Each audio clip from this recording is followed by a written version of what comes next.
এই মুহূর্তে বক্তব্য রাখছেন এনসিপির আহ্বায়ক নাহিদ ইসলাম। আমরা সরাসরি চলে যাচ্ছি সেখানে। আপনাদের স্বতঃস্ফূর্ত অংশগ্রহণ আমাদেরকে অনুপ্রাণিত করেছে।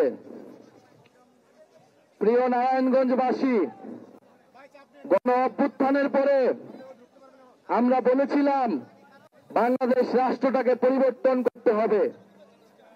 এই রাষ্ট্রটা যেই সিস্টেমে চলে সেই সিস্টেমটা পরিবর্তন করতে হবে।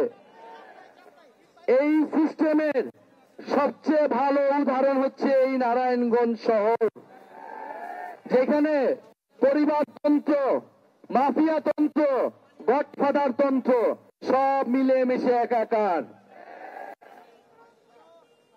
নারায়ণগঞ্জে যেই সিস্টেম, সেই একই সিস্টেমে পুরা বাংলাদেশটা পরিচালিত হয়ে এসেছে এত বছর ধরে। নারায়ণগঞ্জকে কিছু পরিবার বছরের পর বছর নিয়ন্ত্রণ করেছে।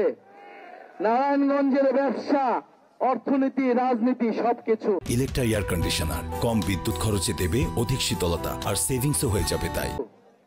এবং এই নিয়ন্ত্রণের করতে গিয়ে তারা দখলদারিত্ব করেছে, চাঁদাবাজি করেছে, খুন করেছে, সন্ত্রাস কায়েম করেছে এবং জনগণের অধিকার হরণ করেছে। প্রিয় সংগ্রামী নারায়ণগঞ্জবাসী, আমরা বলেছি যে এই মাফিয়া সিস্টেমের সাথে আমরা খেলব না, এই পুরনো খেলায় আমরা অংশগ্রহণ করব না।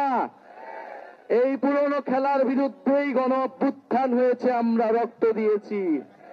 ফলে খেলার নিয়ম বদলাইতে হবে, কিন্তু আমরা জানি খেলার নিয়ম এখনো বদলায় নাই। নারায়ণগঞ্জে খেলা বন্ধ হয় নাই। যদি খেলা বন্ধ না হয়, আরেকটা গণ অভ্যুত্থানের জন্য প্রস্তুতি নেন।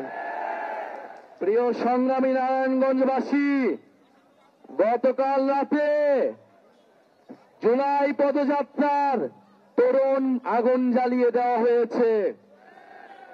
সন্ত্রাসীরা রাতের আধারে এসে এই পদযাত্রাকে, এই জনস্রোতকে বন্ধ করতে, জন আতঙ্ক তৈরি করতে অগ্নিসংযোগ ঘটিয়েছে।